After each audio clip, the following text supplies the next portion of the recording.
पता नहीं आज तुम्हारे चेहरे में ऐसा क्या है कि तुम बहुत खूबसूरत लग रही हो। तो ऐसा लग रहा है जैसे पहली बार देखा हूँ तुम।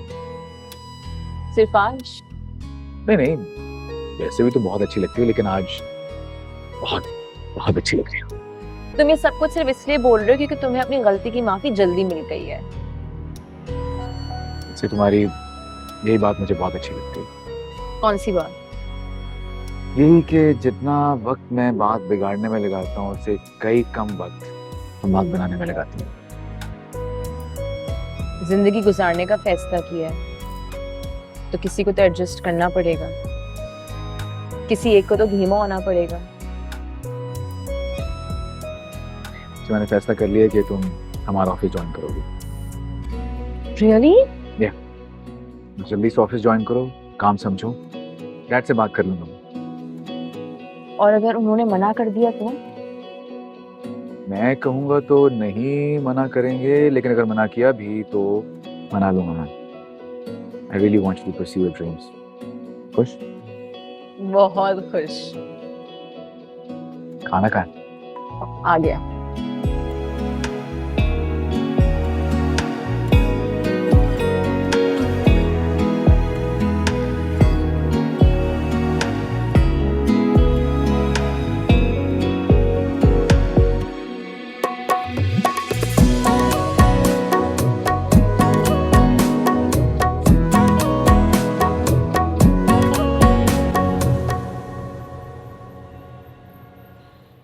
जी अम्मी, मैं भी बहुत खुश हूँ।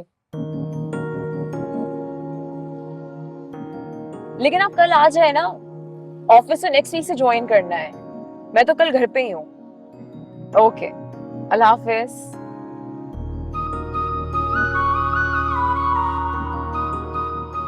अपनी अम्मी से बहुत मोहब्बत करती हो ना? बहुत। मैं 2 साल की थी जब अब्बू का एक्सीडेंट हो गया था। बस उसके बाद अम्मी ने तो पाला है। सिंगल पेरेंट होना आसान काम नहीं है। उन्होंने मुझे हर चीज प्रोवाइड की और मोहब्बत दी। अम्मी के सिवा है कौन? That's you're very lucky। तुम्हें आंटी जैसी अम्मी मिली। ये तो है।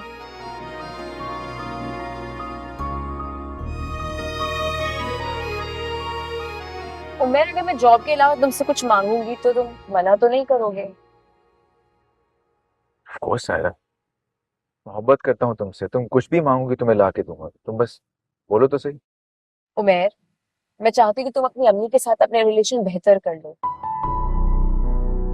क्या पता कि तुम्हें जो कुछ पता हो वो सब झूठ हो। सायरा, मैं तुम्हें कितनी बार कह चुका हूँ, तुम कुछ भी मांग लो मुझसे, लेकिन उनके साथ ताल्लुक बनाने का ना कहना।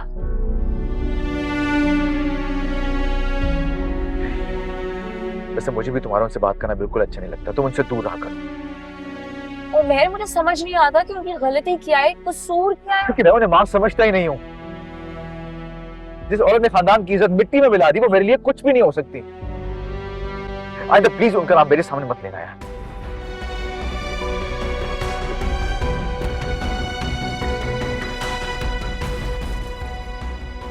ओके।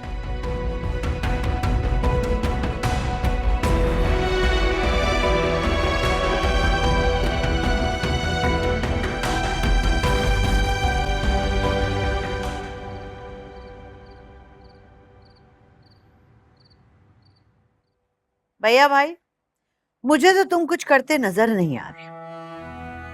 और जब से वो लड़की इस घर में वापस आई है ना दोबारा, हमारे सरों पे चढ़ चढ़ के नाच रही है।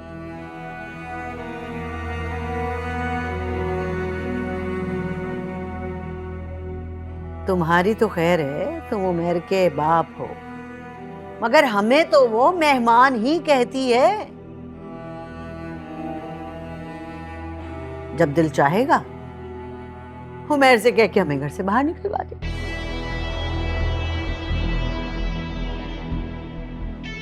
और मुझे तो लगता है तुम तब भी सिर्फ तमाशा ही देखते रह जाओगे, कुछ करोगे नहीं भैया हमारे लिए।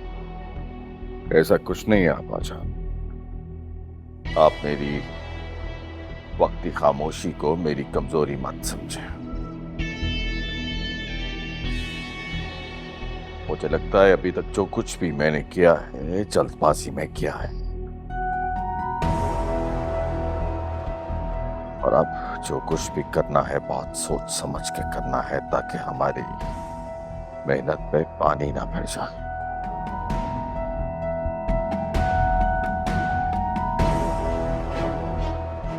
अपाजान, मैं उस लड़की की नफरत में अपने बेटे को नहीं गवा सकता। इसका मतलब आप अब भी कुछ नहीं करने वाले हैं?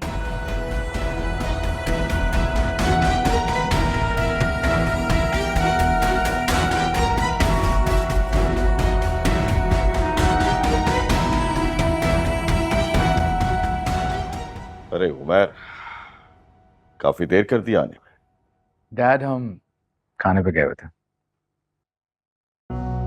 गुड। लो भाई, यानी अब मीरों को ये दिन भी देखना रह गया था। घर की बहू, घर की इज्जत, बिना दुपट्टे के होटलों की जीनत बनी हुई है, और यहाँ किसी को परवाह ही नहीं है।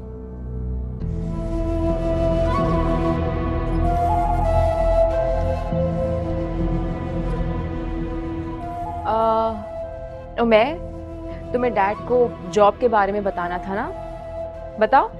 हाँ बिल्कुल। हाँ डैड वो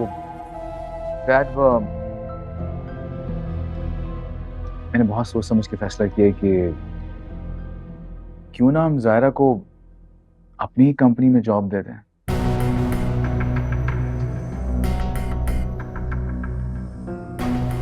I mean, इस बात से तो किसी को एतराज नहीं होना चाहिए।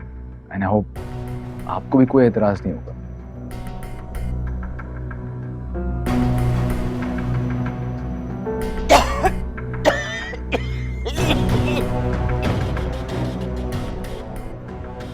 जोया, हुप्पो को पानी पिलाओ। अरे नहीं, रहने दो, सही हो जाएगा। तबीयत ठीक नहीं रहती ना आपकी आजकल, इसलिए। डैड, बताया नहीं आपने, आपको कोई एतराज तो नहीं होगा ना?